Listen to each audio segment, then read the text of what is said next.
아침 6시. 사랑받길 갈구하는 여자의 고된 하루가 시작되었다. 알람이 울리기도 전 잠에서 깨서는 간신히 눈을 뜨고 휴대폰을 보았다. 그 사람에게 온 메시지도 부재중 전화도 없었다. 그 사실이 다행스러운지 실망스러운지 묻는다면 둘 다라고 할 수 있다. 마음 같아선 먼저 안부 인사라도 하고 싶지만 이내 참기로 한다. 먼저 내가 연락하는 것을 그는 좋아하지 않는다. 언제나 그가 원할 때, 그가 필요할 때, 그럴 때 일방적으로 연락을 준다.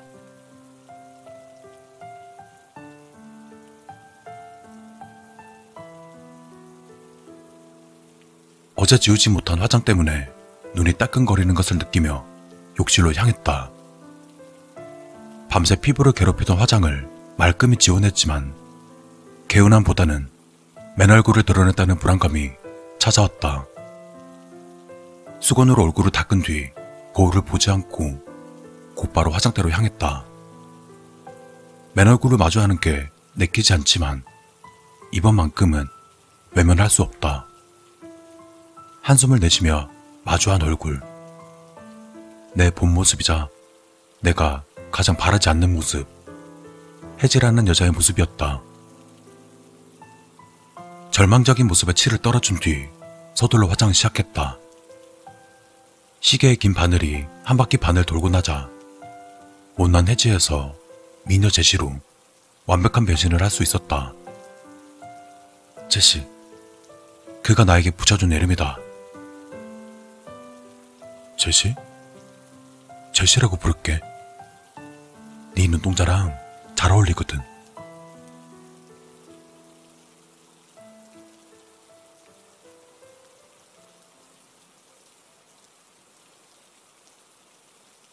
평범위하였던 내가 외모만 보는 그의 눈에 들 수 있었던 건 화장술 덕분이었다.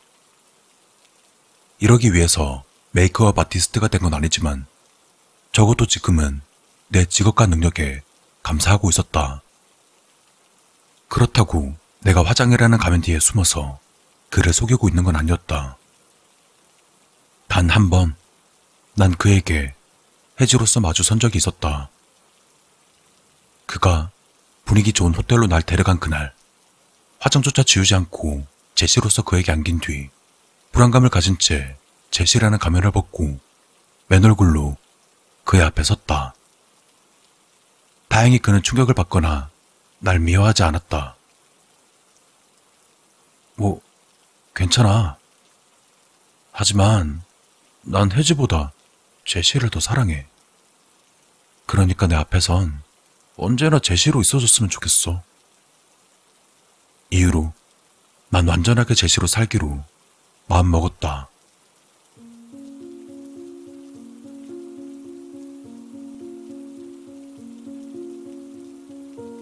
그가 날 불러내는 건 주로 밤 9시에서 새벽 3시 사이였다. 평일과 주말 대중이 없었기 때문에 난 퇴근 후에도 그리고 주말에도 화장을 지우지 못한 채 그에게 전화가 오기만을 꼬박 기다려야만 했다. 술에 취해 살짝 꼬인 목소리로 내가 보고 싶다고 말해주기만을 바랬다. 그 어디로도 나가지 못하고 휴대폰을 옆에 딱 끼고서 하염없이 기다렸다. 자정이 넘어감에도 희망을 놓지 못한 채 새벽 3시가 넘어갈 때쯤 기절하듯 잠에 빠져들어 버린다. 지우지 못한 화장을 눈물로 씻어내며 피부 트러블은 점점 심해지고 있었지만 이젠 더 신경 쓰지 않는다. 혜지가 조금 더 못나진다고 해서 달라질 건 없으니까. 내가 그의 애인이 아닌 사실은 모르는 게 아니었다. 또 그가 날 찾는 이유가 사랑이 아닌 욕정인 것 역시 잘 알고 있었다. 하지만 그럼에도 도저히 놓을 수 없었다. 그저 막연하게 삶에 지친 직장인들이 혹시나 하며 복권을 사는 것처럼 어쩌면 조금이라도 그가 날 사랑하게 되지 않을까 하는 옅은 기대감으로 그를 기다리고 있는 것이다.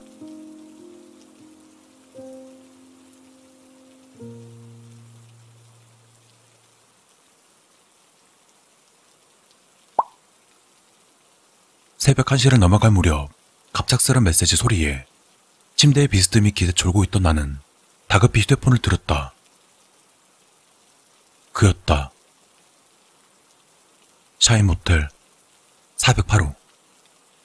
그뿐이었다. 애정도 무드도 없는 글자지만 비참하리 많지 기쁜 마음이 들었다. 서둘러 자리를 박차고 일어나 거울을 확인하고 제시의 얼굴을 잠시 손본 다음 택시를 타고 그에게 달려간다.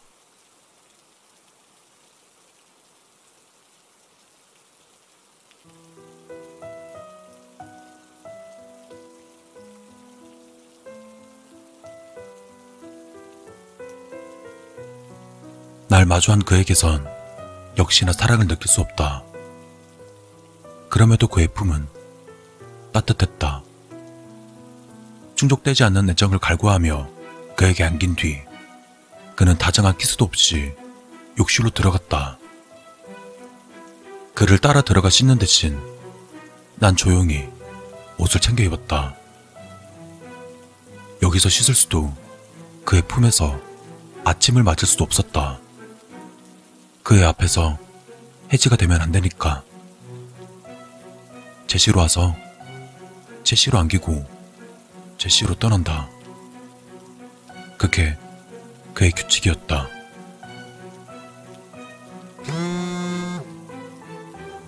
무심코 보게 된 그의 휴대폰 화면. 이름 크리스. 한참 동안 놀리던 전화는 부재중 표시가 뜬과 동시에 크리스란 여자가 보낸 메시지를 띄워주었다. 미안해. 깜빡 잠들어서 전화 못 받았어. 어디야? 내가 갈까?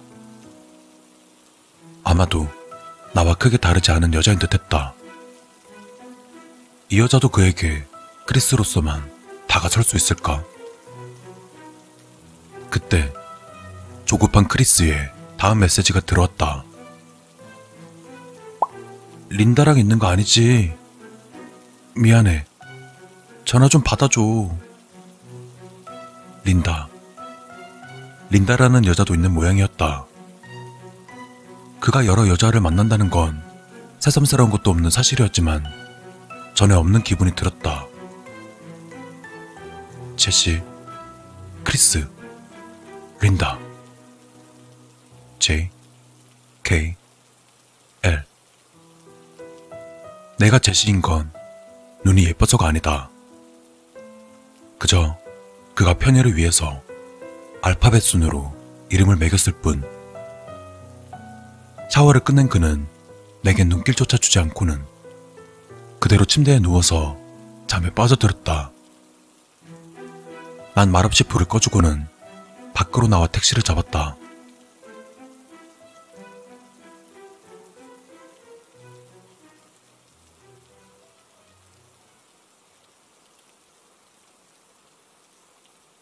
새벽 3시. 집에 돌아와서 그제서야 씻어내고 외롭고 슬픈 해조로 돌아왔다. 그나마 오늘은 호출이 있었기 때문에 마음 편히 화장을 지우고 잠시나마 제대로 눈을 붙일 수 있다. 아침 6시면 다시 출근 준비를 해야 되니 딱 3시간 동안만. 이게 정말 내가 원하던 삶일까?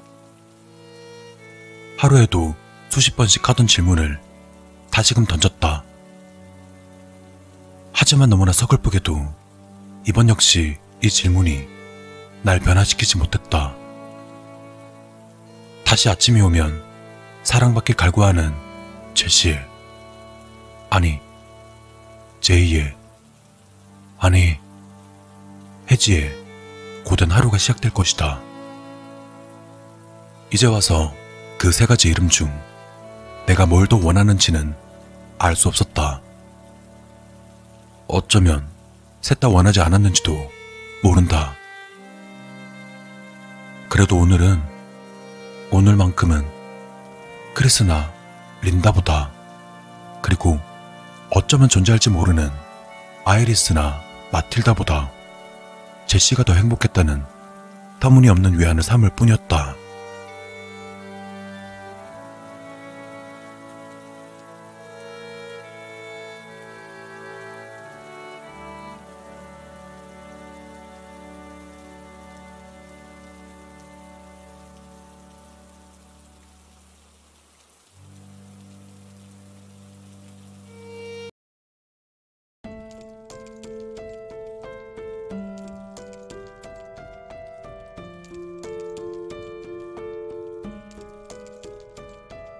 사랑하는 나의 여동생에게,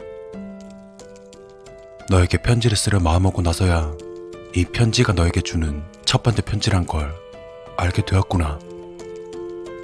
평생을 단칸방에 같이 살았기 때문인지 그저 편지라는 감성적인 것을 생각지 못할 만큼 내가 삶에 찌들어서였는지는 모르지만 그저 지금은 처음으로 보내는 이 편지를 네가 기쁘게 받아줬으면 한다.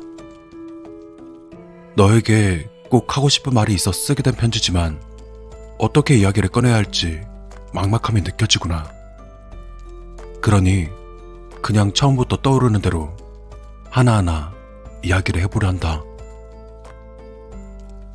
내가 12살 때 어머니는 사고로 돌아가셨고 그해 여름 아버지도 어디론가 사라지셨지. 3살 어린 너와 그 좁디 좁은 단칸방에 완전히 버려졌다는 걸 알았을 때 난 울고 있는 너를 안아들고 맹세했단다. 내가 무슨 짓을 해서라도 너 하나만큼은 남부럽지 않도록 키워내겠다고. 하지만 세상은 내 생각처럼 쉽지 않았단다. 내가 학교 대신 공장에 나가 일하는 것 따위는 둘이 살기에 턱없이 부족했지. 그랬기에 난 내 인생을 완전히 포기할 수밖에 없었단다. 너에게 맛있는 걸 먹여주기 위해 내가 먹는 것을 포기해야 했고, 너에게 예쁜 교복, 그 예쁜 옷을 입혀주기 위해 내가 입을 걸 포기해야 했단다. 네가 좋은 친구들을 만나는 동안 내 친구들과는 멀어져야 했고, 네가 행복하게 웃을 수 있게 난 웃음을 버려야 했단다. 하루하루가 지옥 같고 너무 지쳐서 차라리 아침이 오지 않았으면, 그냥 내일이 오지 않았으면 하는 마음이 간절했었지. 그래, 그땐 말하지 못했지만 매일같이 소리 죽여 울 만큼 힘들었단다. 하지만 내 인생을 오로지 너만을 위해, 너 하나만을 위해 살겠다고 맹세한 이상 하루가 다르게 커가는 너의 모습을 떠올리며 순간순간을 버텨왔단다. 내가 성인이 되고 나서도 상황은 그리 나아지지 않았어. 공장 일이 끝나자마자 대리를 뛰고, 대리 일이 끝난 새벽녘부터 배달일을 하면서 몸이 만신창이 되고 머리가 아파왔지만 네가 웃는 모습만 보면 전부 치유되는 느낌이었단다. 난 못 배운 놈의 새끼니까. 부모 없는 새끼라고 손가락질 당하고 돈 때문에 남의 발 앞에 엎드릴지언정 너만은 착한 아이, 똑똑한 아이, 부족한 없는 아이로 잘 자라주어서 진심으로 행복했다.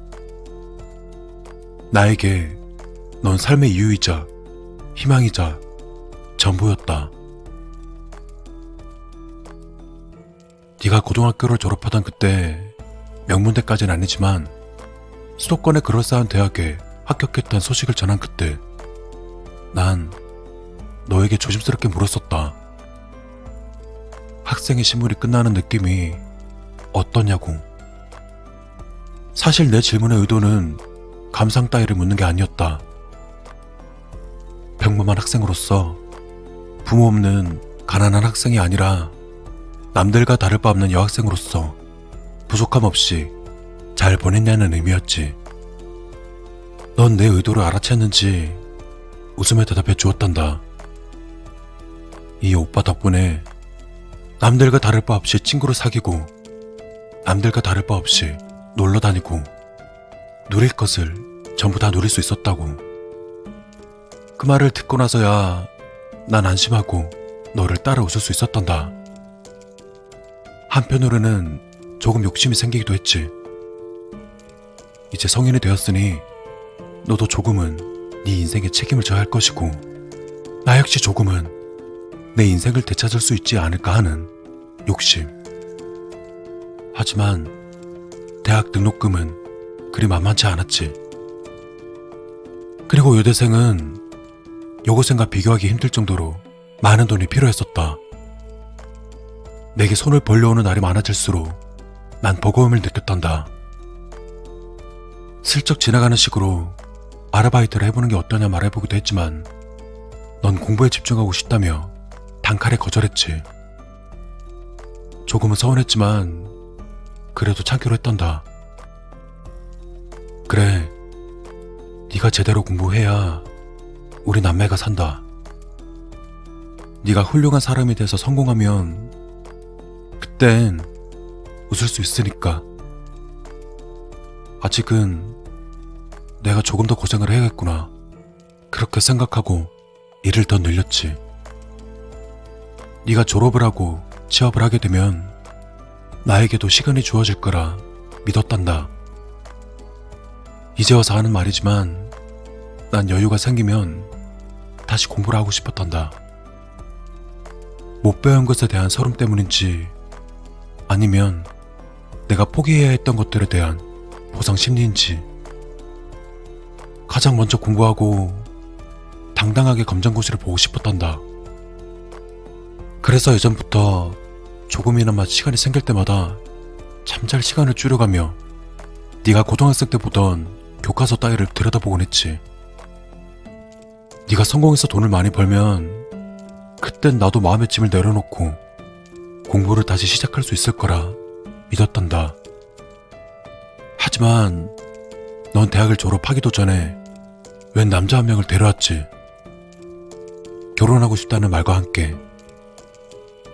너와 마찬가지로 대학생 신분인 그 남자는 널 부양할 능력이 없었기에 반대하고 싶었지만 네 뱃속에 생겨난 조카의 이야기를 듣고는 그마저도 포기하고 말았단다. 그래, 가정을 이루는 것이 너의 행복이라면 나도 이해한다. 아이를 낳고 그 남자와 행복해질 수 있다면 그것도 존중해줘야겠지.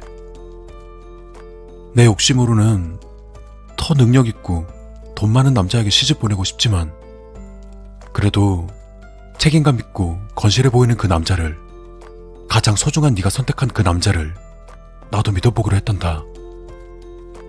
실제로 학교를 그만둔 그 남자가 열심히 돈을 벌기 시작했을 때 그땐 나도 조금은 마음이 풀렸단다. 함께 결혼 준비하는 너와 그 남자를 보며 이게 옳은 거라 생각하기도 했고 한편으로는 내 부담이 줄어들어 기쁜 것도 있었지. 방식은 달랐지만 이제 나도 내 인생을 찾을 수 있을지도 몰랐으니까. 하지만 내게 그런 시간은 오지 않았다. 네 살림에, 네 결혼식에 조금이나마 보탬이 되고자 지나치게 무리해서 일한 탓인지 이제는 눈 감고도 할 수 있는 공장에서 실수를 해버리고 말았단다.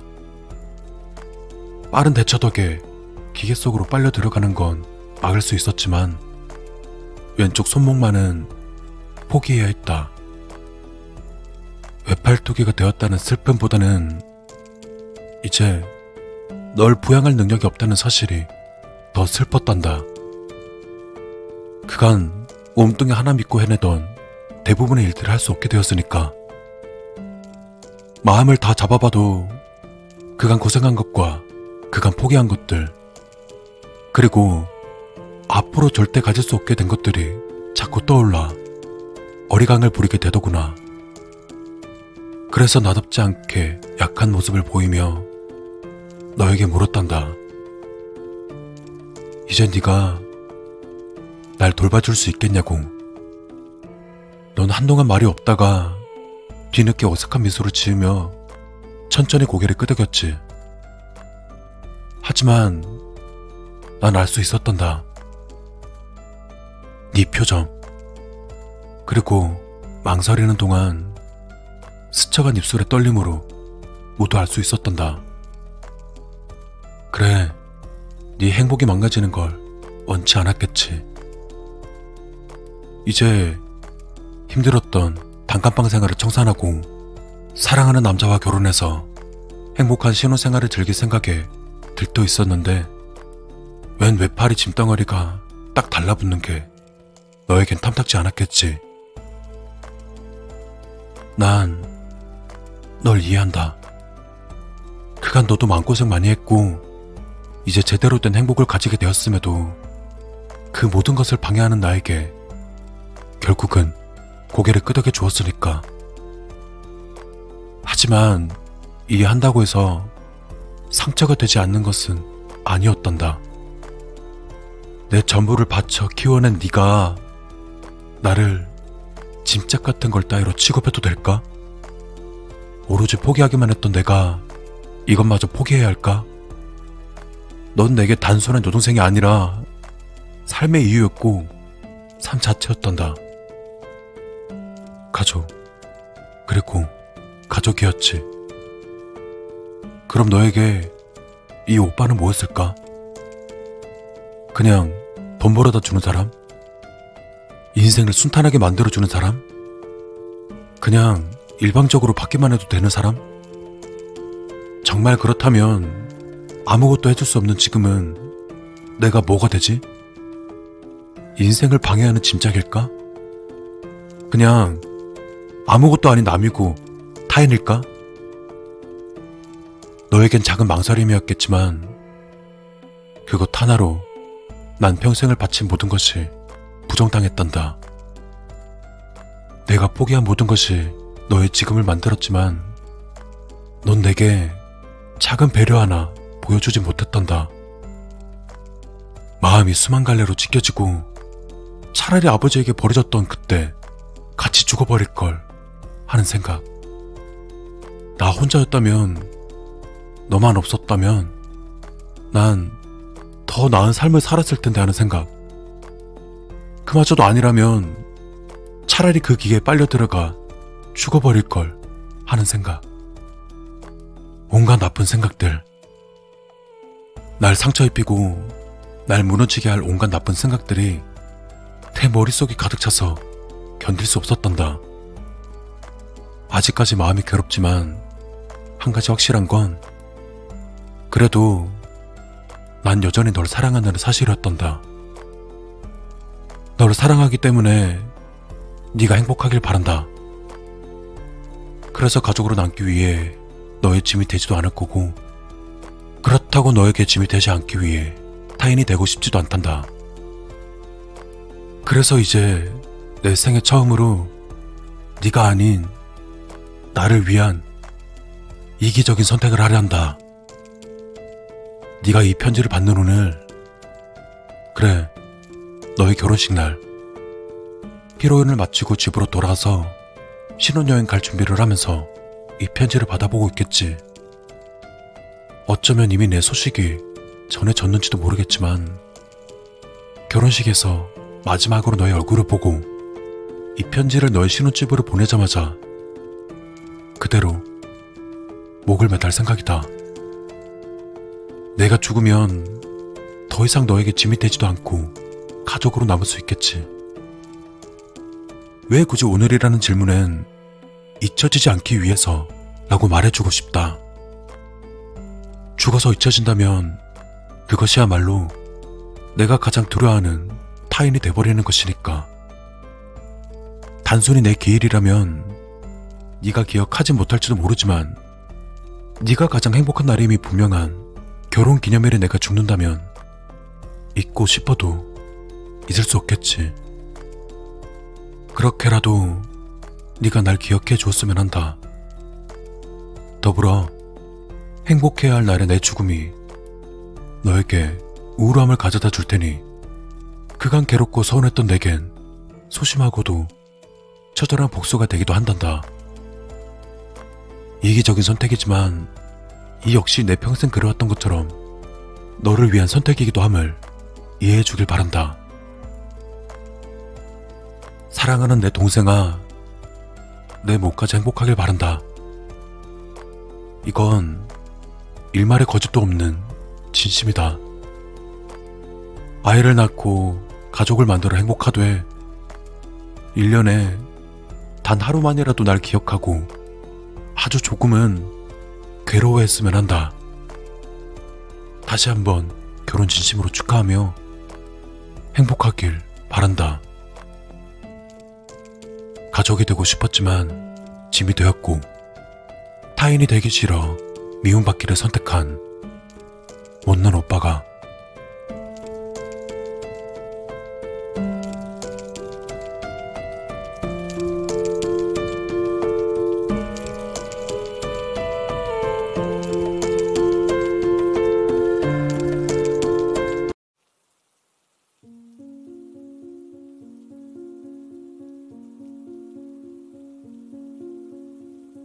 2023년 1월 14일 소아의 일기. 여러 가지로 생각이 많아지는 생일이다. 진혁 씨가 내 생일을 잊어버린 척 연기하며 깜짝 이벤트를 준비하고 있을 거란 내 헛된 기대는 그야말로 헛된 기대에 불과했다. 모처럼 잡은 데이트 장소가 순대국밥집이라는 것부터 틀려먹은 데다 끝끝내 참지 못한 내가 오늘이 생일임을 밝혔을 때 그이는 숟가락을 멈추고 멍청한 표정을 지어 보이고는 이런저런 구차한 변명을 늘어놓았다. 뒤늦게 선물이랍시고 핸드폰을 만지작거리더니 고작 한다는 짓거리가 손바닥만한 케이크 기프티콘을 보내기였다. 난 한술 뜨지도 않은 국밥을 내버려둔 채 말없이 집으로 돌았다. 하나뿐인 애인의 생일을 기억하지 못하는 것도, 잘못을 인정하지 않고 변명만 늘어놓는 것도, 수습하겠답시고 기프티콘 쪼가리 하나 보내놓는 것도, 화가 나서 집으로 가는 날 불러 세우지 않은 것도 마음에 들지 않는다. 그이의 바보 같은 행동이 하루 이틀이 아니라지만 이젠 정말 지쳤다고 할까? 그 덕에 가장 행복해야 될 생일날 밤 전화도 받지 않고 휴대폰을 던져둔 채 이렇게 일기를 쓰고 있는 서러운 꼴이다. 역시나 헤어지는 게 맞을까? 생각이 많아지는 날이다.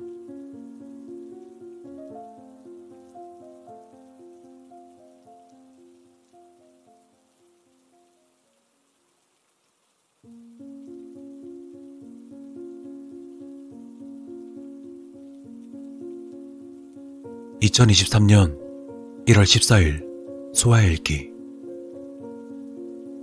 여러 가지로 생각이 많아지는 생일이다. 진혁 씨가 내 생일을 잊어버린 척 연기하며 깜짝 이벤트를 준비하고 있을 거란 내 기대는 놀랍게도 헛된 꿈이 아니었다. 웬일로 그이가 날 안내한 곳은 평소와 같은 허름한 밥집이 아닌 그럴싸한 레스토랑이었다. 생일 축하한다고 말하며 내게 선물을 건네는 그는 멋있어 보이기까지 했다.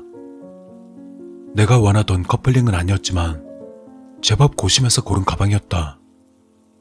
하지만 내가 싫어하는 스타일의 가방이라 오늘이 최고의 생일이라고 말하긴 힘들었다. 그래도 잊지 않고 챙겨준다는 것 자체가 감격스러운 건 분명했다. 배려심 부족하고 못난 그에게 지쳐서 헤어져야 될까 고민하고 있었지만 오늘은 그를 다시 보게 되었다. 어쩌면 이 남자 앞으로 기대해 볼 수 있지 않을까? 생각이 많아지는 날이다.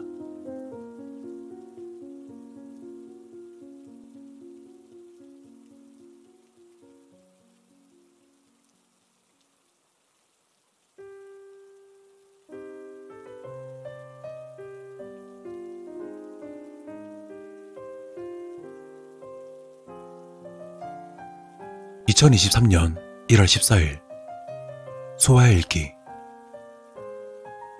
단언컨대 오늘은 내 생애 최고의 생일이다.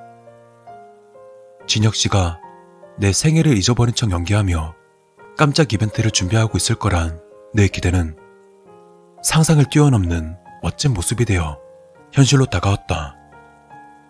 평소 국밥집에서 데이트를 때우는 그이는 믿을 수 없을 정도로 멋지게 차려입고 호텔 레스토랑으로 날 데려가 주었다.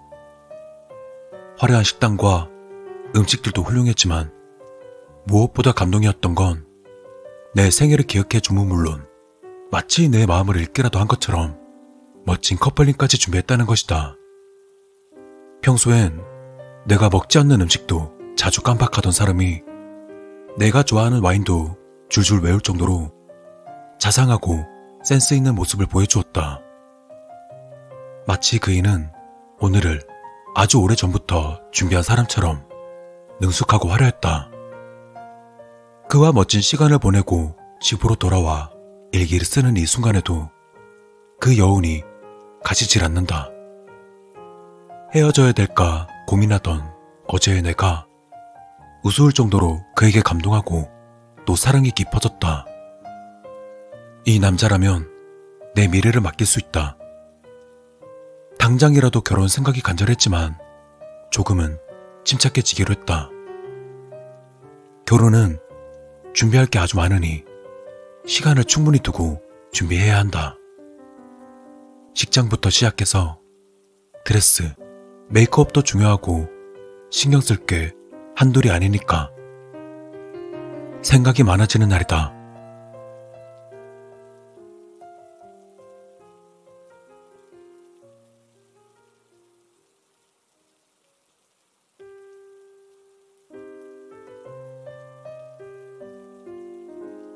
(2023년 1월 14일) 소아의 일기. 오늘은 내 생애 최고의 생일이란 건 전혀 이견이 없다. 진혁 씨가 내 생일을 잊어버린 척 연기하며 깜짝 이벤트를 준비하고 있을 거란 내 기대는 상상을 뛰어넘는 멋진 모습이 되어 현실로 다가왔다. 평소 국밥집에서 데이트를 때우는 그이는 믿을 수 없을 정도로 멋지게 차려입고 호텔 레스토랑으로 날 데려가 주었다. 화려한 식당과 음식들도 훌륭했지만 무엇보다 감동이었던 건 그이가 내 생일을 기억해 주문 물론 마치 내 마음을 읽기라도 한 것처럼 멋진 커플링까지 준비했다는 것이다. 평소엔 내가 안 먹는 음식도 자주 깜빡하던 사람이 내가 좋아하는 와인도 줄줄 외울 정도로 자상하고 센스 있는 모습을 보여주었다. 마치 그이는 아주 오래전부터 오늘을 준비한 사람처럼 능숙하고 화려했다. 다만 왜인지 모르게 오늘은 그 사람의 얼굴이 지쳐 보인다. 주름도 늘어난 것 같고 피부도 힘을 잃은 게 꼭 5살은 더 나이가 들어 보인다. 아무래도 완벽한 오늘을 위해 이만저만 고생한 게 아닌 것 같다. 그래도 고생한 그이 덕에 정말 환상적인 하루를 보낼 수 있었다. 당장이라도 결혼 생각이 간절했지만 조금은 침착해지기로 했다. 결혼은 준비할 게 아주 많으니 시간을 충분히 두고 준비해야 한다.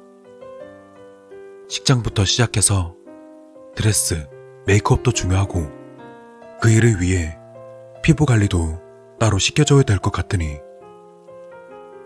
생각이 많아지는 날이다.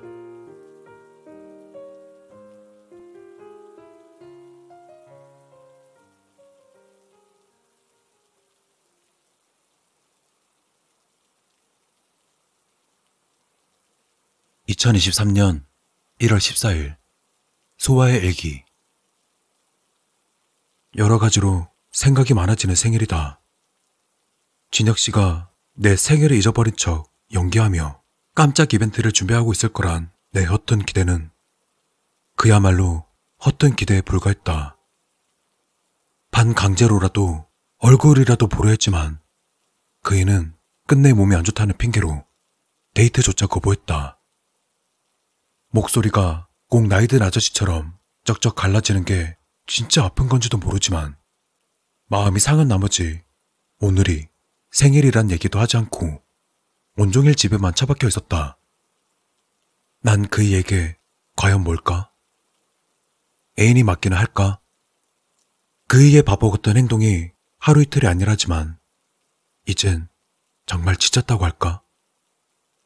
그 덕에 가장 행복해야 될 생일날 밤 혼자 집구석에 박혀서 이렇게 일기를 쓰고 있는 서러운 꼴이다.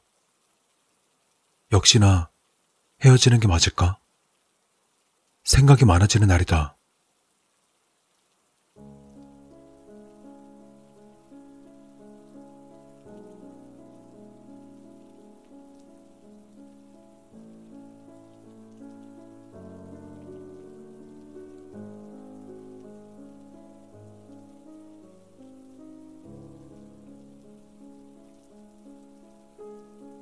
(2023년 1월 14일) 소아일기. 단언컨대 오늘은 내 생애 최악의 생일이다. 진혁씨가 과연 내 생일을 기억할까 하는 불안감 따위는 아무것도 아닐 정도로 최악의 하루였다. 그에게서 걸려온 전화를 받아보니 웬 노인의 목소리가 들려와 깜짝 놀라야 했다. 아무래도 그이가 칠칠맞게 흘린 휴대폰을 노숙자가 준 모양이었다. 그 노숙자는 뻔뻔하게 자신이 진혁이니까 만나자는 소름 끼치는 소리를 해대었다.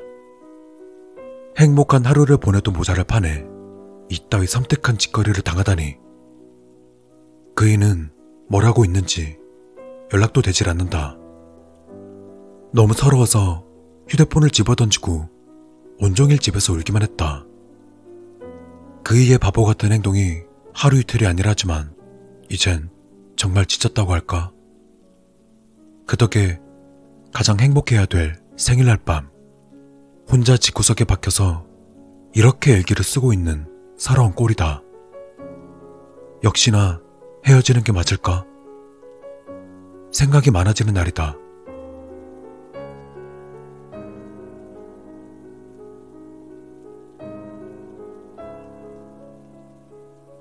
(2023년 1월 14일) 소아의 일기. 단언컨대 오늘은 정말 내 생애 최악의 생일이다. 진혁씨가 과연 내 생일을 기억할까 하는 불안감 따위는 아무것도 아닐 정도로 최악의 하루였다. 집 앞 카페로 나와달라는 그이의 메시지를 받고 혹시나 하는 기대하고 나왔지만 내 앞에 나타난 건 선물을 든 그이가 아니라 지저분한 늙은이였다. 그 노숙자는 뻔뻔하게 자신이 진혁이니 믿어달라는 소름 끼치는 소리를 해대었다. 행복한 하루를 보내도 모자랄 판에 이따위 섬뜩한 짓거리를 당하다니. 그이는 뭘 하고 있는지 나타나지도 않는다. 조용히 돌려보내려 했지만 억지로 내 손을 잡아채는 바람에 너무 놀라 소리를 지르며 주저앉았다. 다행히 주변 사람의 신고로 그 늙은이를 경찰이 잡아갔고 난 서러움에 눈물이 쏟아지기 시작했다. 너무 서러워서 휴대폰을 집어던지고 온종일 집에서 울기만 했다. 이 상황 자체가 너무 슬퍼서 견딜 수가 없었다. 그 덕에 가장 행복해야 될 생일날 밤 혼자 집구석에 박혀서 이렇게 일기를 쓰고 있는 서러운 꼴이다. 이 와중에도 그이는 연락조차 없다. 역시나 헤어지는 것 외에는 방법이 없겠지. 생각이 많아지는 날이다.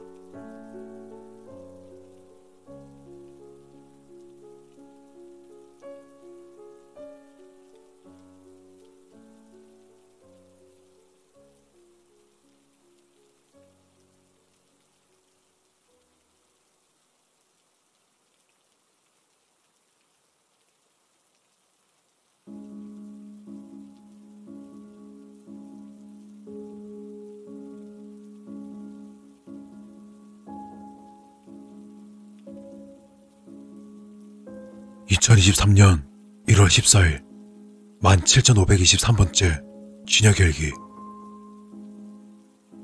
여전히 2023년 1월 14일이 반복되고 있다.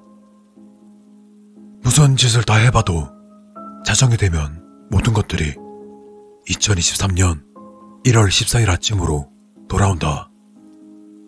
단 한 가지, 내 몸만 제외하고.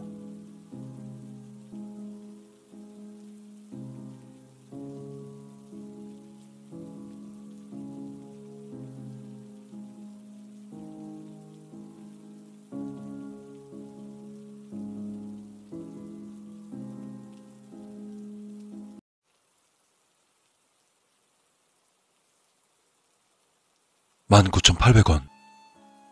통장에 남은 금액을 보니 어이가 없을 지경이었다. 난 현실을 부정하며 돈을 사용했던 내역을 확인하기 시작했다. 그러니까 그치, 이달 초에 용돈 받았고 고시원 반값 25만원, 교재랑 인강비가 15만원, 식비랑 이것저것 합치면 이렇게 많이 썼다고? 미쳤네 진짜. 고시원 3년차에 공무원 준비생. 4일은 지나야 용돈이 들어올 텐데 통장의 잔고는 이 모양이 꼴이다. 부모님 눈치가 매서워 돈을 더 붙여달라 하기도 뭐한 상황이었다. 하루에 2끼씩 4일이면 8끼인데 이걸 어떻게 하냐? 매 끼니를 라면으로 버틴다면 그리 불가능한 정도는 아니다. 아니, 여기 고시원에서 밥과 김치 정도는 제공하니까 어찌 보면 그럭저럭 버틸 만한 정도는 되었다. 하지만 이미 신물이 올라올 정도로 빈약한 식사를 해왔던 나로서는 남은 며칠을 후줄근하게 버틴다는 생각에 머리가 아찔해질 정도였다. 그래, 이왕 일이 된 거 만난 거 딱 하나 사먹고 조금만 참자. 남은 며칠을 대충 때우더라도 염치 없게 맛있는 걸 입에 넣고 싶었기 때문에 간단한 간식이라도 살 겸 편의점으로 향했다.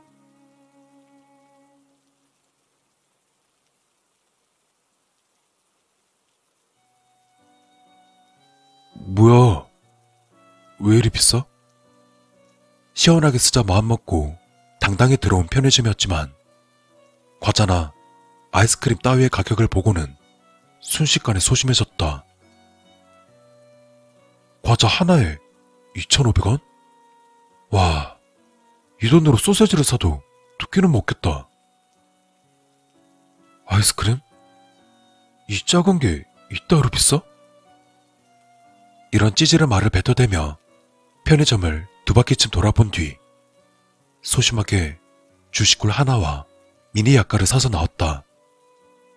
이따위 걸로 위안 삼는 내 꼴이 우스웠고 고작 1,000원짜리 미니 약과를 눈물 날 정도로 맛있게 먹는 내 자신이 참으로 한심했다.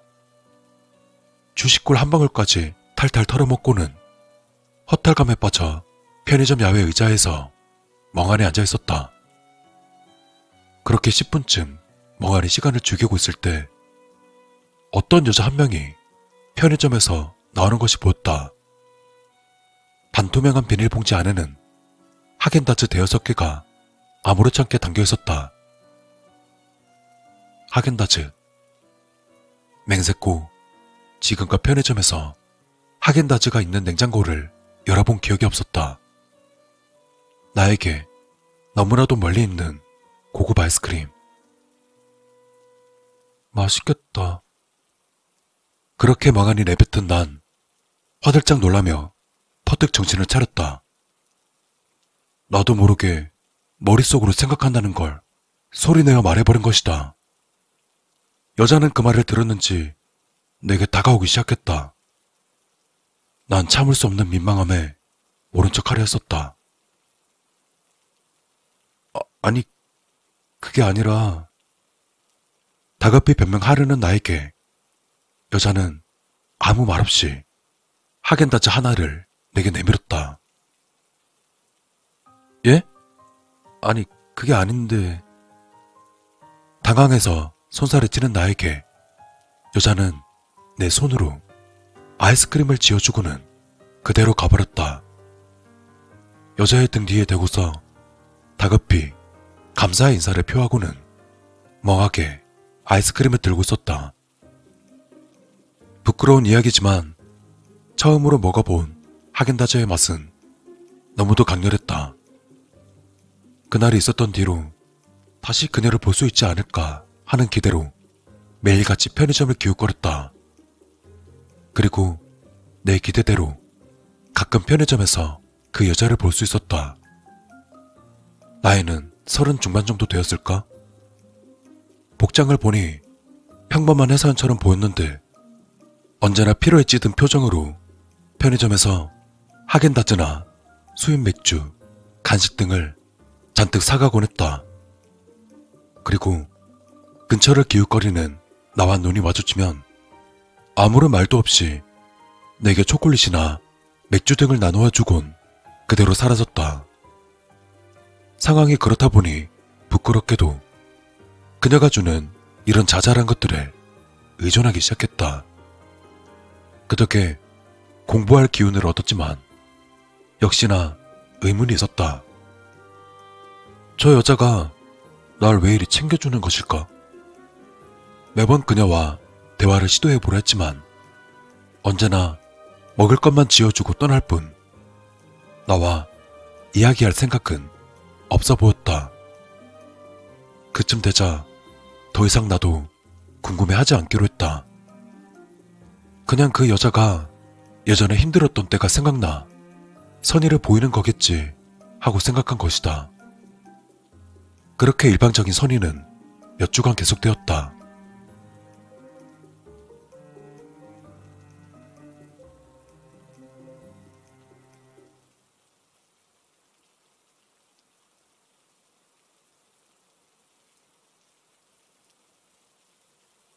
저기, 매번 챙겨주셔서 정말 감사합니다. 진짜 제가 너무 감사해서요. 나중에 제가 진짜 제대로 보답하고 싶거든요. 예, 제가 공무원 시험 합격하면 식사라도 한번 꼭 대접할게요.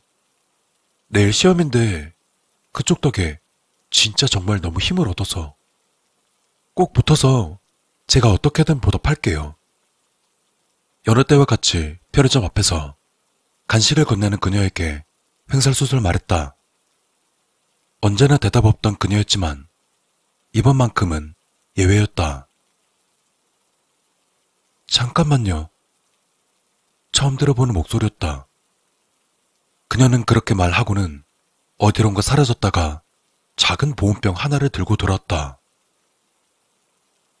긴장 풀어주는 차예요. 드시고 시험 잘 봐요. 이렇게까지 안 해주셔도 되는데. 진짜 감사합니다. 잘 마실게요. 연신 고개를 숙이며 보온병을 받아들자 여자는 언제나 그렇듯 조용히 떠나갔다. 그녀 덕에 왠지 합격할 수 있을 것 같은 느낌에 기분이 좋아졌다. 향긋한 냄새가 나는 차를 살짝 음미하고는 일찍 잠이 들기 위해서 방으로 돌아갔다. 다음날 저녁, 망연한 표정으로 편의점 앞에 있자니 여자가 다가왔다. 내 표정이 엉망이었는지 이례적으로 그녀가 내게 말을 걸었다. 왜 그래요? 시험 잘 못 봤어요? 부끄러워 도망치고 싶은 기분을 간신히 참고는 겨우 대답했다. 아예 시험장에 들어가지도 못했어요. 멍청하게 늦잠 자버렸거든요. 어떻게 그럴 수 있지? 일찍 잤고 알람은 또 몇 개를 해놨는데. 난 좌절감에 머리를 벅벅 긁으며 한숨을 토해냈다. 여자는 말없이 편의점으로 들어가서는 맥주 2캔과 육포를 사와서 내게 내밀었다. 괜찮아요. 다음에 잘하면 되죠. 힘내요. 다시금 올려다본 그녀의 얼굴은 애틋함과 애정이 듬뿍 담겨 있었다. 이렇게 제대로 표정을 본 적은 없었기 때문에 묘한 감정을 느껴야 했다. 뭐라고 할까? 사랑이나 연민과는 좀 다른 느낌? 마치 불쌍한 길고양이에게 먹이를 던져주고 흐뭇해하는 사람의 표정. 포기하지 마요. 내가 계속 힘 줄게요. 앞으로도 계속 봐요. 우리. 그렇게 말하곤 떠나가는 그녀를 보며 생각했다. 그녀가 내게 보여준 호의. 어쩌면 그녀는 하찮은 짐승에게 먹이를 던져주며 우월감을 느끼듯 나에게 도움을 주며 희열을 느끼고 있었던 게 아니었을까. 만약 그렇다고 내가 언제까지고 굶주린 불쌍한 새끼 고양이이길 바랬을 것이다. 시험에 합격해서 당당히 마주 서는 게 아니라 오늘처럼 비참한 패배자의 모습으로. 난 그녀에게 돌려주려다 타이밍을 놓쳐버린 보온병을 내려다보았다. 어제 저녁 내용물을 전부 마시고 깨끗하게 세척까지 해놓았기 때문에 보온병을 쳐다본다고 무언가를 알 수 있지는 않았다. 그럼에도 난 뭔가 볼 수 있기라도 한 양 보온병에서 눈을 뗄 수가 없었다.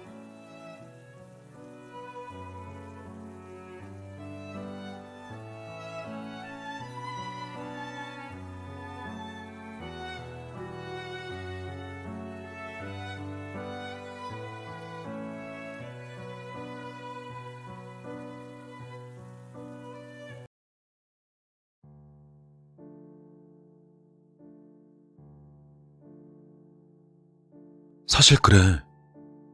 처음부터 그랬던 건 아닌데 이제 철이 들고 생각이 깊어지니까 까다로워졌다고 해야 할까? 기준이 엄격해졌다고 해야 할까? 좀 내적으로 철저해지려 하다 보니까 그럭저럭 잘 지내던 사람도 새삼 싫어하게 된 거지. 진짜 별로인 애가 하나 있는데 왜 있잖아. 좀 성향 자체가 안 좋은 그런 애. 예의도 없고 늘 사람 기분 상하게 하는 사람. 뭐 그냥 무시하면 된다 라고들 하는데 예전이라면 모를까 지금은 그렇게 가만히 놔두지는 못하겠는 거지. 그냥 이런 인간이 존재한다는 것 자체가 막혀무스럽고 못 견디겠다 이거야. 그래서 굳이 죽으려 하는 거고. 뭐 예를 들면 그러니까 이건 좀 사소한 거일 수도 있는데 고등학교 때지 아마? 그때는 얘가 좀 만만하다고 해야 하나? 착하긴 한 것 같은데 뭔가 좀 맹한 그런 거 있잖아. 보통이라면 크게 몰아지는 않은 앤데 얘가 좀 이상했던 게 뭔가 관심을 엄청 바라는 느낌? 막 반 애들이 자기한테 말 걸어줬으면 좋겠고 또 막 찾아주길 바라고 그런 거에 강적으로 집착하는 거지. 먹을 거 잔뜩 사와서 애들 나눠주면서 관심 끌고 어디서 좋은 거 구해와서 애들한테 자랑하고 그런 거에 희열을 느끼다 보니까 이제 돈이 부족할 거 아니야. 그렇잖아. 완전히 미친 거지. 아니면 그냥 관심병 종자라 그런 건지. 용돈만으로는 감당이 안 되니까 애들 지갑에 손을 대는 거야, 스키가. 나름대로 안 들키겠다고 이 친구 지갑에서 10,000원, 또 다른 친구 지갑에서 5,000원. 그런데 그런다고 안 들키겠어? 다 들키지. 그러다 순식간에 딱 걸려서 완전 쓰레기 취급 받았지. 웃기잖아. 별거 아니라고 생각할 수는 있는데 돌이켜보니까 난 이제 용서를 못하겠는 거야. 어떻게든 벌을 줘야겠는 거지. 아무리 그래도 이건 좀 너무 사소했나? 그래. 뭐 이거는 좀 순한 맛이었고 매콤한 이야기도 있어. 그러니까 이거는 이해가 될지는 모르겠는데 그 대학생 때 어떤 여자의 한 명이랑 친하게 지내고 있고 또 이 여자한테 관심이 있는데 정작 여자는 얘한테 관심이 없는 거야. 썸으로 발전 가능성이 하나도 없는 남사친. 아예 남자를 안 보는 거지. 둘이 만나서 밥도 먹고 놀러도 가고 천하로 수다는 다 떠는데 발전은 안 하고 그냥 친구에만 딱 고정된 거. 이런 거 뭔지 알지? 이게 뭐냐면, 그러니까 감정 쓰레기통 역할? 이제 만만한 애 잡아다가 그냥 자기 하소연하는데 쓰는 거거든. 일단 무조건적으로 내 편 들어주고 이야기 들어주고 하니까 좋잖아. 딱 쓰레기통 역할. 근데 웃긴 건 걔도 본인이 대충 자기 위치를 알아. 근데 그거로도 만족스러운 거야. 어차피 애인이 되는 건 꿈같은 일이니 그냥 이대로 충분하다. 그렇게 내적 만족을 하는 거지. 문제는 그런 여자들 특징이 자기 행복하고 좋을 때는 또 안 찾아요. 봐. 애인을 새로 사귀었다. 혹은 친구들이랑 잘 지내고 있다. 그럼 한참 동안 연락이 안 되었다가 애인이랑 싸우고 친구들이랑 트러블 나고 마음 화하고 기댈 데 없을 때, 그러니까 본인한테 안 좋은 일이 있을 때 연락한단 말이지. 행복할 때는 없고 불행하고 우울할 때만 찾는 거야. 그러니까 보통 제정신인 사람이면 아, 나는 얘한테 겨우 이 정도구나. 이런 일방적인 관계는 끊어야겠구나. 이렇게 생각해야 되잖아. 근데 얘는 사고방식이 완전 이상해서 혼자서 미친 결론을 낸 거야. 아, 얘는 행복하면 나를 안 찾으니까 얘는 불행해져야겠구나. 그래서 걔 인간관계가 문제 생기길 바라면서 막 은근히 수작질하는 거야. 뒤에서 이상한 소문 퍼뜨리고 또 이간질하고 없는 얘기 만들어내고, 애인 있으면 애인이 오해하게끔 이상한 상황 유도하고 싸우게 하고 따돌림 당하게 하고, 그렇게 여자애를 완전히 고립시켜놓고 세상에서 오직 나만이 유일하게 네 편이다. 이런 식으로 미친 상황을 만들어버린 거지. 뭐 그게 통했는지 한동안은 나를 만족하면서 사는가 싶더만 얼마 안 가서 들켜버렸어. 당연히 그야말로 쓰레기 중에 쓰레기가 돼버렸지. 근데 이놈은 반성이 없어. 그냥 오해가 좀 있었다? 난 아무 잘못 없다. 이러면서. 어때? 진짜 나쁜 놈 아니야? 이 정도면 나쁜 새끼니까 죽여도 되잖아. 어? 살아있을 자격도 없는 놈 아니야? 뭐 좋아. 또 다른 얘기가 있거든.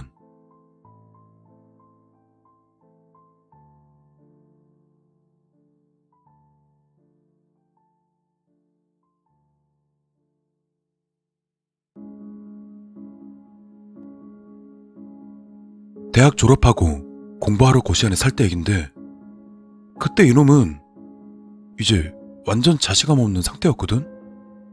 무슨 얘기냐면, 일단 부모님 눈치도 보이고 또 마냥 놀 수만은 없으니까 공무원 시험 준비한답시고 용돈 탔으면서 고시안에 왔단 말이지. 근데 사실 본인은 공부해서 시험에 붙을 자신이 없는 거야. 자기가 그렇게 열심히 공부할 놈도 아닌 것 같고 또 공부 좀 한다고 붙을 머리도 아닌 것 같고, 그렇게 맨날 시간이나 죽이고 돈이나 까먹으면서 놀러 다니는 거지. PC방이고 만화방이고 돌아다니면서. 그것도 모자라서 혼자 놀면 재미없다고 멀쩡히 공부하는 다른 고시생들까지 꽂혀댔지. 일단 밥 먹고 하자.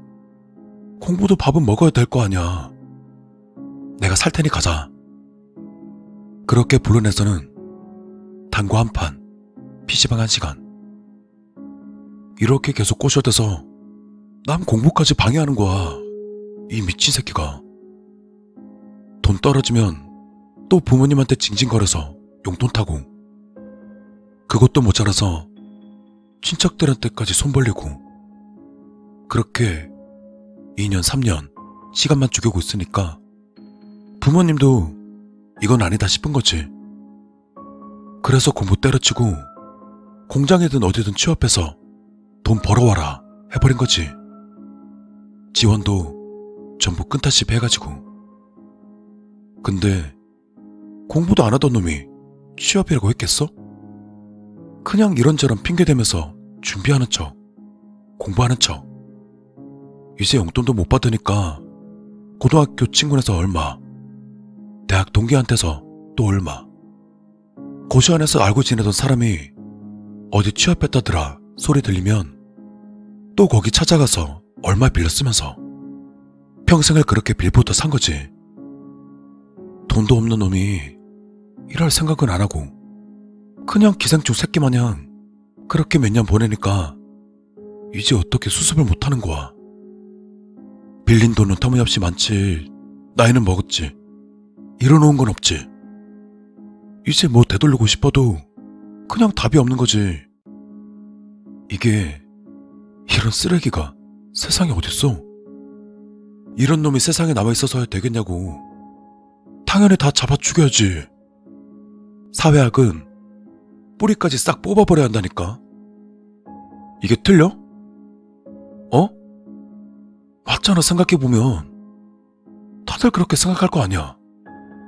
죽어 마땅하다고. 그래서 죽이는 거라니까.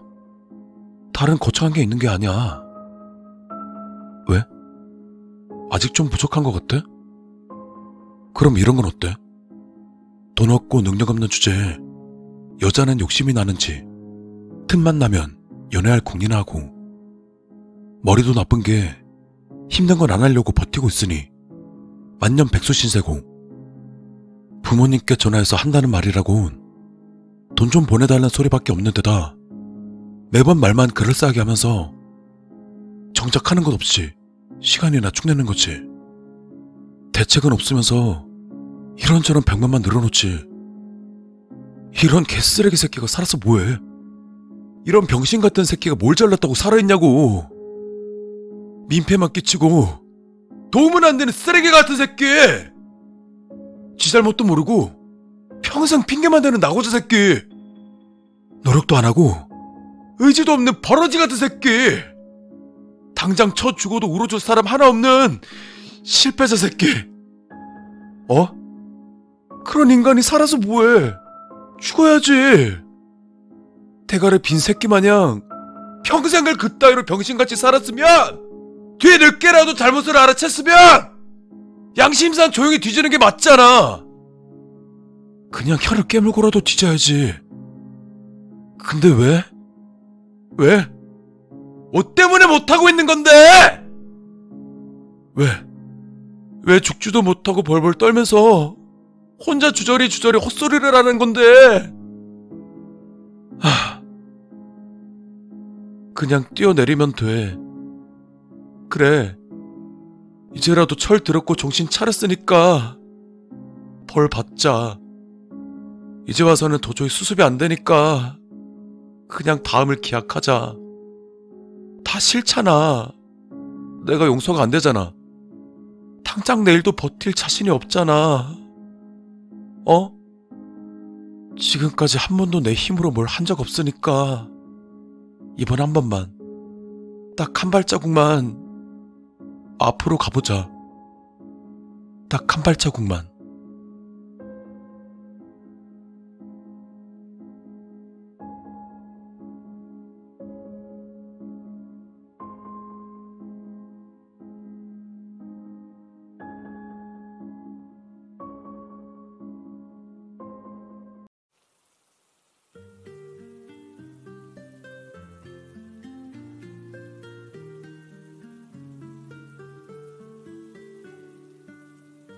저녁 7시.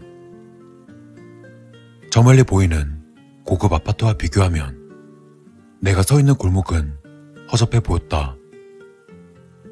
상대적 박탈감이라던가 부러운 감정 따위를 느끼지 않는 건 아니지만 그래도 요즘은 그럭저럭 내 삶에 만족하고 있었다. 좀 늦었네. 종종 걸음으로 고소한 튀김 냄새가 진동하는 옛날 치킨집과 몇 달째 문이 열리지 않는 참치집을 지나 한 칸은 될까 싶은 좁디 좁은 술집에 도착했다. 나무 판자로 솜씨 좋게 만든 입간판에는 엇들어진 글씨로 하소연이란 글씨가 적혀 있었다. 엉성한 테이블 하나에 간단한 안주거리를 만드는 주방, 그리고 영업용 냉장고 하나만 달랑 있는 공간이지만 내가 가진 전부였고 너무도 소중한 곳이었다. 안녕하신가? 가게 문을 열기가 무섭게 손님이 찾아왔다. 남자인 것 같았다. 나이는 아마 30대에서 50대 사이일 듯 했다. 오뎅탕 하나랑 오징어 숙회 좀 썰어줘. 익숙하게 주문한 그는 냉장고에서 술과 잔을 꺼내는 걸 보니 단골이 모양이었다. 안주는 금방 완성되었다. 뜨끈한 오뎅탕과 데친 오징어를 초장과 함께 내가자 남자는 당연하다는 듯 내게 술잔을 내밀었다. 요새는 말이야, 내가 아주 갈 데가 없어. 집에 가면 딸내미 눈치에, 마누라 눈치에, 지들끼리 깔깔대면서 놀다가도 내가 집에 딱 들어가면 둘 다 입 싹 다물고, 딸내미는 지방에 휙 들어가고, 마누라는 거실에서 드라마나 틀어놓고 있고, 뭘 말해도 제대로 대꾸도 안 해줘. 내가 아주 숨이 턱턱 막힌다고. 그렇다고 또 회사에 죽지고 있자니. 그러면 또 젊은 것들이 내 눈치를 보지 않나. 늙은이는 얼른 집에 가줘야 자기네들도 퇴근해서 애인도 만나고 친구도 만나러 갈 테지. 그렇게 집에도 못 가고 회사에도 못 있으면 난 어디로 가야 되나. 술 한잔 받기도 전에 시작된 하소연은 아주 오랫도록 계속되었다. 그렇게 한참을 이야기하니 어느 정도 쌓인 이야기가 풀렸는지 이번엔 내 이야기를 듣고 싶어 했다. 하소연하는 것만큼 오지랖도 넓은 사람인 듯했다.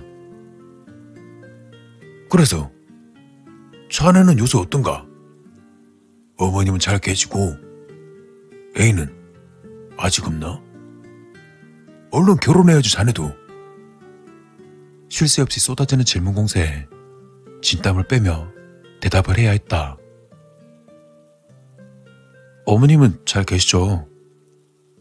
애인은 글쎄요. 아직 없네요. 적당히 넘어가려 했지만 명절에 찾아뵌 큰아버지처럼 쉽게 넘기진 않았다.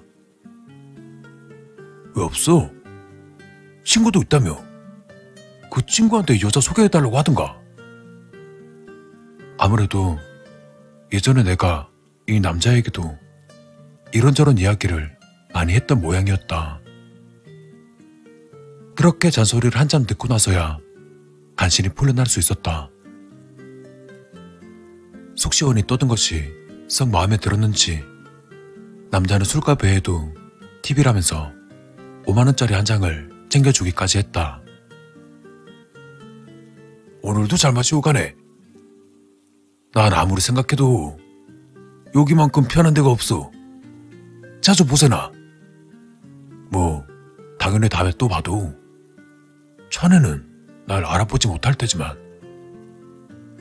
그 말을 마지막으로 비쩍비쩍 걸어가는 남자의 뒷모습을 보며 작게 한숨을 쉬고는 가게 입구에 꼼꼼히 적어놓은 하소연 이용 안내 팻말을 바라보았다.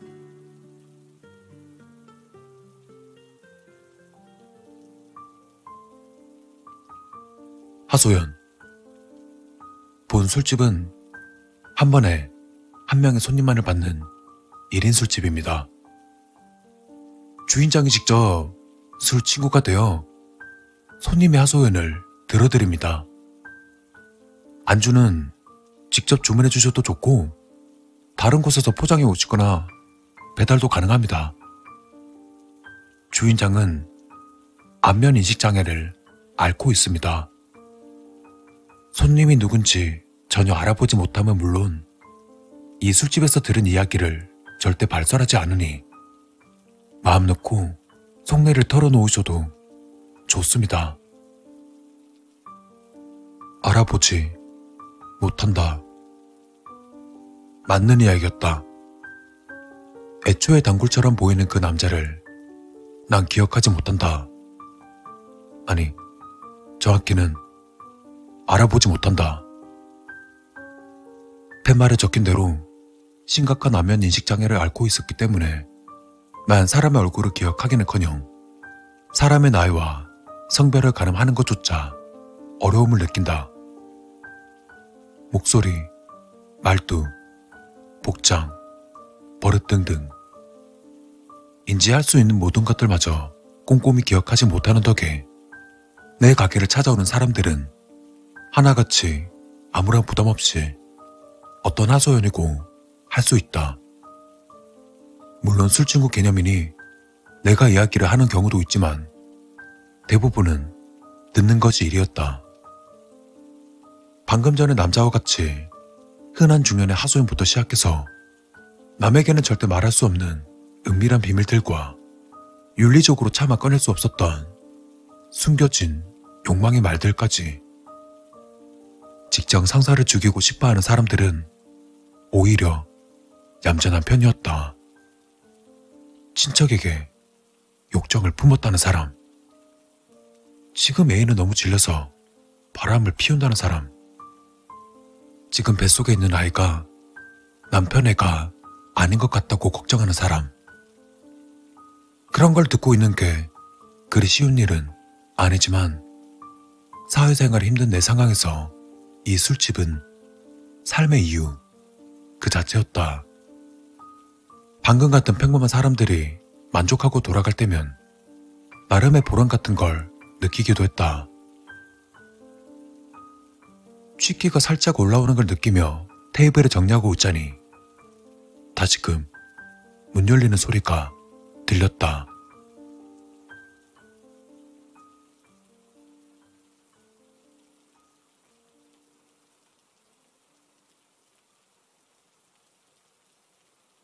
어서오세요. 나야. 짧게 말한 남자는 오른손을 들어 독특한 손모양을 만들어 보였다. 검지와 중지로 V를 만든 상태에서 새끼손가락을 편 모습. 그 손을 본 나는 그가 누군지 알아챌 수 있었다. 상욱이냐? 이 시간에 웬일이야? 이상욱. 고등학교 때부터 내 유일한 친구이자 3년 전 내가 이 하소연을 차릴 수 있도록 도와준 사람. 얼굴을 알아보지 못하는 날 위해서 저 손동작을 고안한 것도 상욱이었다. 얼굴이나 옷으로 구분 안 돼도 이런 건 알아볼 거 아니야. 이제부턴 내가 너 볼 때마다 이렇게 할게. 그럼 넌 저거 상욱이구나 하면 돼. 상욱이가 주기적으로 날 끄집어내주지 않았다면 난 이 세상을 등지고 영원히 방구석에서 갇혀버렸을지도 모른다. 그만큼 내겐 소중한 친구였다. 이따 모임 있는데 시간 좀 비길래 들렸어. 간단히 술이나 한잔할 겸해서. 가볍게 이야기하며 자리에 앉는 상욱이었지만 사실은 다른 속셈이 있을 게 분명했다. 아니나 다를까 안주를 내놓고 술을 따라주자마자 상욱이는 본론을 꺼냈다. 야, 친구야. 미안한데 나 돈 좀 빌려주면 안 되냐? 난 그럼 그렇지 하는 표정으로 친구를 노려보며 말했다. 얼마 전에도 10만 원 빌려갔잖아. 그거 갚기도 전에 뭘 또 돈을 빌려달래. 알지? 아는데 나 요새 벌이가 영 안 좋아서 모임 가는데 빈털터리로 갈 순 없잖아. 내 사정 좀 봐주라. 내가 나중에 이자까지 쳐서 갚을게. 친구 좋다는 게 뭐냐? 상욱이의 말에 난 투덜거리며 지갑에서 5만 원짜리 2개를 꺼내 테이블에 올려놨다. 네 덕분에 가게 차린 건 맞는데 이리 다 가져가면 난 뭐 먹고 사냐? 미안해. 내가 진짜 꼭 금방 갚을게. 상욱이는 천천히 손을 내밀어 돈을 챙겼다. 잘은 모르겠지만 아마 미안하다는 표정을 짓고 있는 것 같았다. 야, 이거나 먹고 가. 양념 잘 배서 맛있더라. 희미하게 미소를 지으며 제육볶음 접시를 녀석에게 밀어주었다. 너무하다는 듯 투덜거리며 말하긴 했지만 사실 돈 빌려주는 것 정도는 전혀 아깝지 않았다. 난 상욱이에게 구원받았고 상욱이 덕에 삶의 이유를 찾았다 해도 과언이 아니었으니 오히려 어떤 걸로도 그 빚을 다 갚을 수 없을 것 같아 미안하기까지 한 수준이었다. 그럼에도 상욱이를 타박하는 이유는 그저 내 표현 방법이 서툴러서일 뿐이었다. 난 제육볶음을 맛있게 먹는 상욱의 모습을 난 흐뭇하게 지켜보았다. 오늘도 잘 먹었어. 돈 고맙고 다음에 또 보자. 친구를 배웅해주고는 콧노래를 흥얼거리며 테이블을 정리했다. 최근 들어 상욱이가 자주 찾아와 주는 덕에 힘이 든지도 모른 채 일할 수 있는 것 같았다.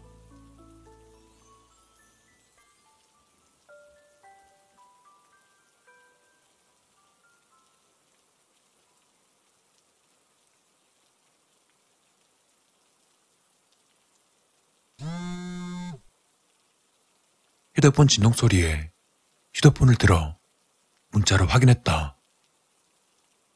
상욱이 아버님이? 상욱이 아버님이 보내신 메시지였다. 번호로 저장한 지 몇 년 되었지만 메시지가 온 건 처음이었다. 그런데 뭐야? 부고? 상욱이네 아저씨가 왜 부고 메시지를 보내셨지? 난 의아해하며 메시지를 열고 내용을 찬찬히 읽어봤다. 부고. 고 이상욱님께서 2023년 1월 30일 날 별세하셨기에 상가 소식을 전합니다. 오랜 투병 생활 끝에 먼 곳으로 떠나신 상가 고인의 명복을 빕니다. 빈소 땡땡 장례식장 발인 2월 2일. 난 메시지 내용을 3번 정도 정독했지만 이해하기 어려웠다. 고 이상옥님, 별세, 오랜 투병생활. 상욱이가 오늘 죽었다면 그럼 내가 본 상욱이는? 난 다급히 밖으로 나가 사방을 둘러보았다. 하지만 가족의 얼굴조차 알아보지 못하는 내가 상욱이를 찾을 수 있을 리 없었다. 난 심호흡을 하며 상욱이 아버님께 전화를 걸었다. 여보세요? 재혁이냐? 소식 듣고 전화 줬나 보네. 그래, 고맙구나. 난 떨리는 목소리로 물었다. 저 어떻게 된 거예요? 인사도 없이 튀어나온 질문이었지만 아저씨는 친절히 대답해 주었다. 오늘 새벽에 떠났어. 걱정 마. 잠들 듯이 편히 갔으니. 한 2년 넘게 고생했는데 이젠 좋은 곳에서 안 아프고 편히 쉬겠지. 뭐 좋은 걸 보여주겠냐고 주변에 연락도 않고 혼자 처절하게 병마랑 싸우더니만. 그래도 우리 아들 세상 헛살지는 않았나 보네. 이렇게 연락 주는 친구가 있으니까. 눈물이 배어나올 듯 슬픈 그 말에 난 절망감과 함께 말도 못할 두려움을 느껴야 했다. 난 꼭 찾아뵙겠다고 말하고는 전화를 끊었다. 분명 2년 전쯤 연락이 끊긴 적이 있었다. 하지만 몇 달 뒤 상욱이는 가게로 찾아왔고 그가 나빠서 연락을 못했다고 이야기해 주었다. 이웃의 번호를 주었고 자주 가게로 찾아왔다. 언제나 내게 그 손동작을 해보이며 옛날의 기억이라든지 여러 가지 부분에서 묘한 이질감 같은 게 느껴진 기억도 있지만 생각해보면 그 손동작만 한다면 누구든 내 앞에서 상욱이가 될 수 있었다. 난 휴대폰을 들어 저장되어 있는 상욱이에게 전화를 걸었다. 왜? 나 바쁜데? 등줄기로 소름이 타고 올라왔다.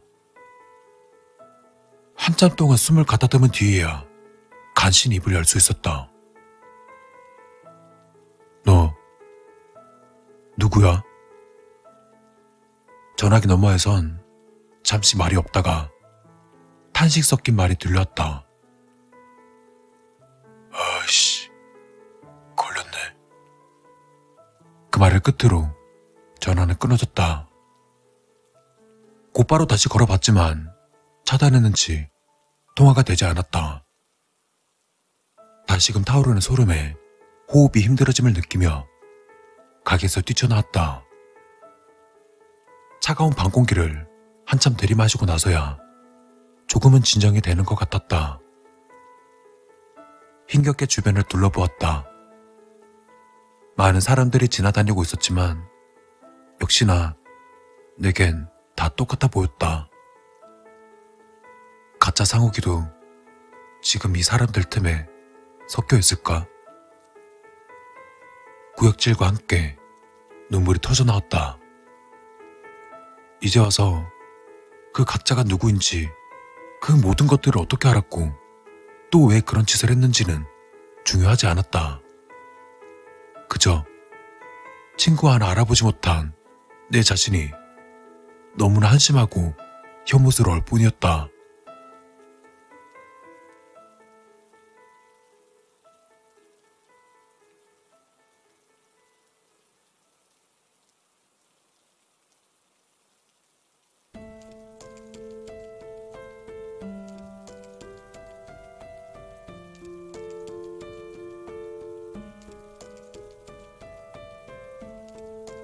난 천천히 가게로 돌아왔다. 하소연. 언제나 뿌듯하게 바라보던 이 깜판이지만 지금은 헛웃음만 나왔다. 하소연은 무슨 들어줄 깜냥도 안 되는 주제. 이 깜판을 가게 안으로 끌고 들어와서는 버너 위에 올려놓고 불을 켰다. 바싹 마른 나무 간판이 좋은 냄새를 풍기며 타들어가기 시작했다. 죽으면 상욱이 만날 수 있나? 할 게 뭐야. 씨발 알아보지도 못할 거면서. 점차 커져가는 불이 가게로 옮겨 붙는 걸 멍하니 바라보며 난 자주 섞인 웃음을 지어냈다.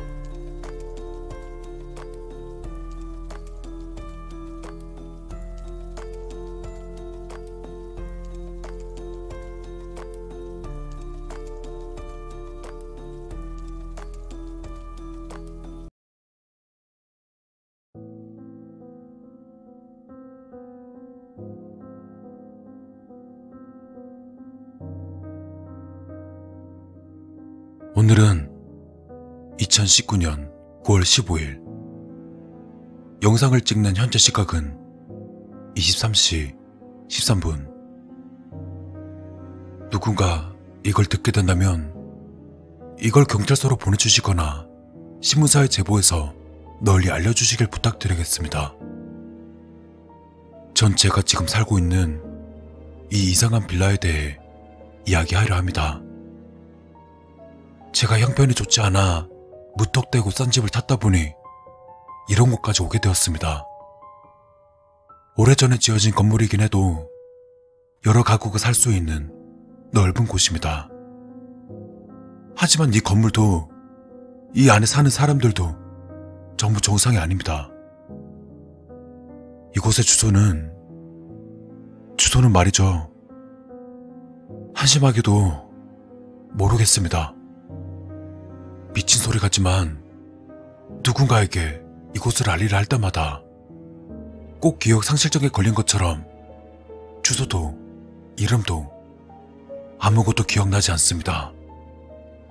이것도 분명 이 빌어먹을 집의 무서운 점 중 하나일 게 분명합니다.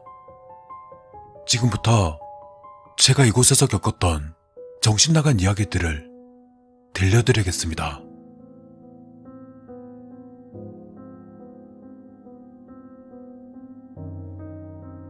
첫 번째로, 이곳에 사는 사람들은 전부 인간 같지도 않은 것들입니다. 제 옆집에 살고 있는 사람은 정말 끔찍한 취미를 가지고 있습니다. 자살이죠. 전 매일 아침 복도에서 목을 매달고 죽어있는 그 사람의 시체를 봅니다. 네, 매일입니다. 이해가 가십니까? 그 미친 새끼는 매일 아침 자기 집 문 앞에서 목을 매달아 죽습니다. 분명히 죽었어요. 제가 몇 번이나 직접 확인했습니다. 그런데 건물 관리자라는 인간이 시체를 치우고 나면 오후쯤 멀쩡히 살아서 놀아다닙니다. 관리자가 뒤뜰에 시체를 묻는 것까지 봤는데 아무렇지 않게 살아있는 겁니다. 그러다가 다음날 아침이면 다시 목을 매달아 죽어버리는 거죠. 그것 때문에 전 매일 아침마다 목 매단 시체를 보며 하루를 시작합니다. 도대체 뭐가 어찌된 일인지는 저도 이해가 안 갑니다만 이건 이곳에서 일어나는 끔찍한 일 중 극히 일부에 지나지 않습니다. 여기 사는 인간들 중에 제대로 된 인간들은 아무도 없으니까요. 그리고 2층에 사는 여자는 분명 사람을 잡아먹고 있습니다. 그 여자가 버리는 쓰레기에는 사람 뼈들이 섞여 있어요. 동물의 뼈는 절대 아닙니다. 누가 봐도 어린아이의 두개골이었습니다. 심지어 그 뼈들에는 아직 살점들이 붙어 있었습니다. 그것도 이빨 자국이 선명한 살점들이. 아마도 어린 애들을 잡아다가 생으로 살점들을 뜯어먹는 것 같습니다. 그리고 관리인. 이 건물 관리인은 꼭 시체처럼 생기가 없는 모습이지만 정말 무시무시한 사람입니다. 거주민들 중 누구라도 이곳을 빠져나가려 하면 전혀 주저하지 않고 머리를 부셔버립니다. 아무런 말도 하지 않고 맨손으로 으깨버리는 겁니다. 그렇게 끔찍하게 죽은 사람을 벌써 2명이나 봤습니다. 그리고 낯선 사람이 건물에 들어오려 하는 것도 그리 반가워하지 않는 것 같습니다. 잠도 자지 않고 뭘 먹지도 않고 24시간 건물 안을 돌아다니며 버려진 시체를 치우거나 아니면 직접 사람을 시체로 만들어 버립니다. 그 외에도 이상한 사람들이 많습니다만 제일 이상한 건 이 건물 자체입니다. 설명할 수 없는 무서운 일들이 수도 없이 일어납니다. 제 방만 말씀드리면 매일 밤 벽 속에서 아이의 울음소리가 들립니다. 여기서 꺼내달라고, 배고프다고, 엄마가 보고 싶다고 애처롭게 울고 있습니다. 그리고 침대, 어린아이같이 들릴 수 있겠지만 제 방 침대 밑엔 괴물이 있습니다. 꼭 사람과 두꺼비를 섞어놓은 것처럼 생긴 끔찍한 그것이 침대 아래 구석에 자리 잡고서 절 빤히 쳐다보고 있습니다. 지금은 꿈쩍도 하고 있지 않지만 언제 그게 기어 나와서 저에게 이빨을 드러낼지 모릅니다. 그리고 가끔씩 낯선 여자가 우리 집 창문 앞으로 떨어집니다. 쿵 소리가 나서 창문 밖을 내다보면 웬 여자가 피투성이 같은 채 바닥에 널브러져 있습니다.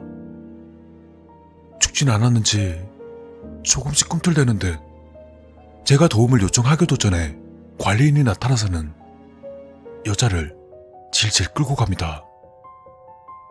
똑같은 일이 몇 번 있었는데 떨어지는 여자는 항상 다른 사람이었습니다. 관리인이 끌고 간 여자들이 살았는지 죽었는지는 저도 잘 모릅니다. 이것 말고도 입에 담기도 싫은 끔찍한 일들이 하루에도 몇 번씩 일어나고 있습니다. 제가 가보지 않은 곳에서는 또 어떤 일이 일어나고 있을지 생각하기도 싫습니다. 저도 처음엔 이곳을 빠져나가려고 관리자의 눈을 피해 도망쳐보기도 했지만 정신을 차려보면 다시 제 방 안에 있었습니다. 이곳에선 잠도 제대로 자지 못합니다. 눈을 감으면 무언가 작은 생물들이 달라붙어 제 피부를 파먹으려 듭니다. 꼭 사람의 얼굴을 가진 거미같이 생긴 녀석들입니다. 그것들 때문에 항상 주변을 경계하느라 수면 부족에 시달리고 있습니다.